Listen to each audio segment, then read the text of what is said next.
Hey guys, welcome to my second video. Now today we're going to be looking at an exciting clan war that just ended between us, these nuts and Tierra Grata. Right, so this was a very close and exciting war. As you can see on your screen, it was a 70-70-77 scoreline. Uh, right, so I have the featured attack again, so I'm gonna go ahead and show that. Again, I'm using balloons and minions. I know they're still level 4. I'm going to try get them leveled up. But for now, I'm just gonna have to work with them. I still have P.E.K.K.A in the lab. P.E.K.K.A takes very long to upgrade. So yeah, after the P.E.K.K.As, then I'll get to the minions. So for this raid, his clan castle was to the south and easily pulled out. That balloon there was a misclick. When balloons die, they have splash damage. So I wanted to drop one over the wizard so they could shoot it down, but it didn't work according to plan. So yeah. Overall for this raid, to me, I failed in deployment. With getting the clan castle troops out, I should have had no problem 3-starring this base, or even if not 3-starring, doing way more damage than I did now. Um, because I've been using balloons for a long time. But I've been farming. I think for this failure, it's mainly due to my farming. I haven't been practicing this technique enough. Well, not technique, strategy, right? So yeah, I haven't been using this strategy much except for in wars. My normal strategy is Barch, for which I use to farm. So I'm always using Barch, and because of that, uh, my Loonian skills have taken a dive for now. But um, I'll be pushing soon, so I'll try my best to get that skill back in using balloons efficiently. So for the ending of this raid, I just sent my king in because the minions picked up the structures around the base. So I just sent my king in to tank the defenses that would be there, and just allowed my queen to stay on the exterior of that interior wall and just take out that town hall. We were actually, the timing on the screen is actually correct. I did have 8 minutes when I used her ability, so I just used it fast because I wanted her to take the town hall out fast. Right. So yeah, thanks for the giants. Alright. So I normally farm with giants in the clan castle. So when I barch, if I fall short a few percentage, then I drop the giants and then drop my queen and other troops behind it to just get the structures and get that 50%. So the second war raid is Noah again. He's using balloons and minions as well. I think he's gonna start from the left, right? Yeah. So he drops his hounds and then drops his balloons behind it, drop his minions behind the loons, then drop a freeze, then two rage to accelerate his loons inside the base while freezing the inferno tower. So the inferno tower goes down, the balloons start moving around the base. Um, so there was some teamwork right there between minions and loons taking out that town hall.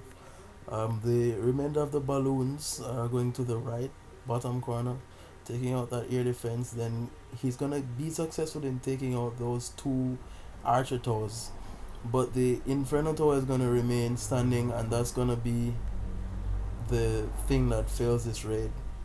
Uh, so at this point, I think that inferno tower does suffer some damage.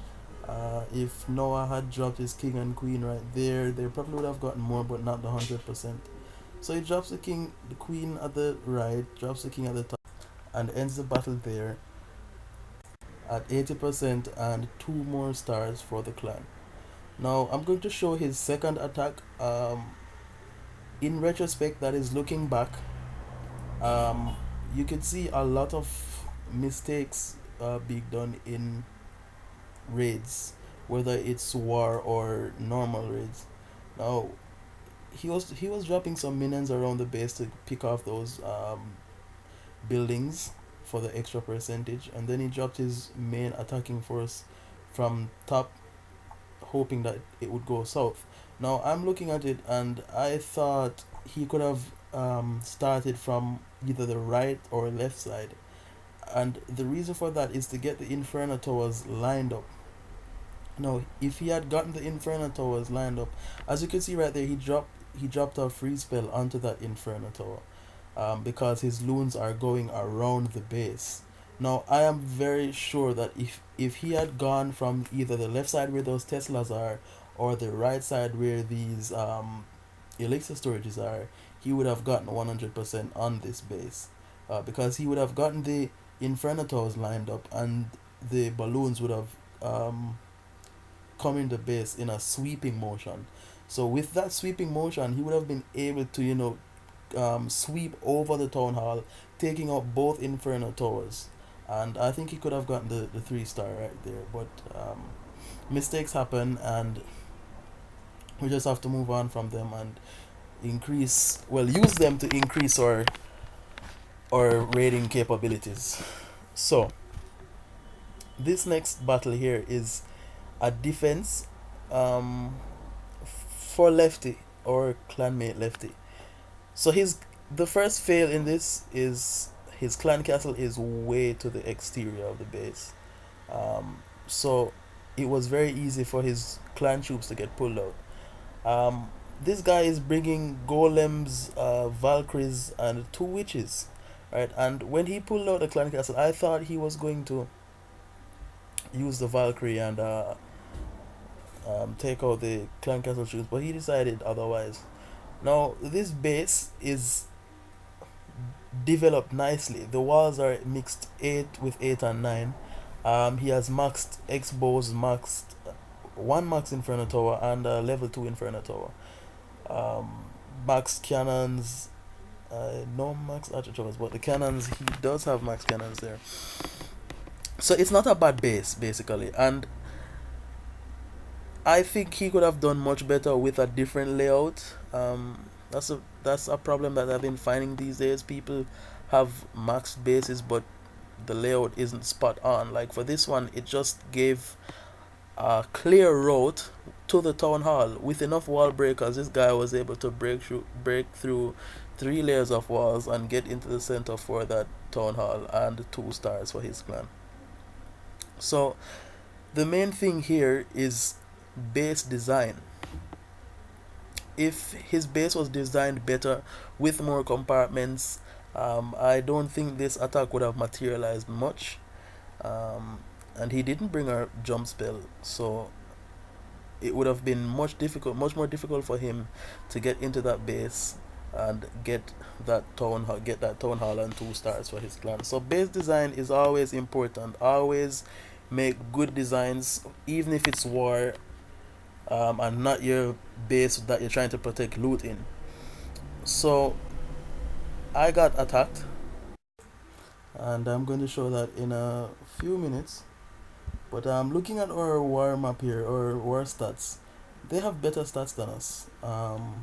I would say this was more even than the last war we had, where we barely won that one. But looking at our war stats, they have better stats, and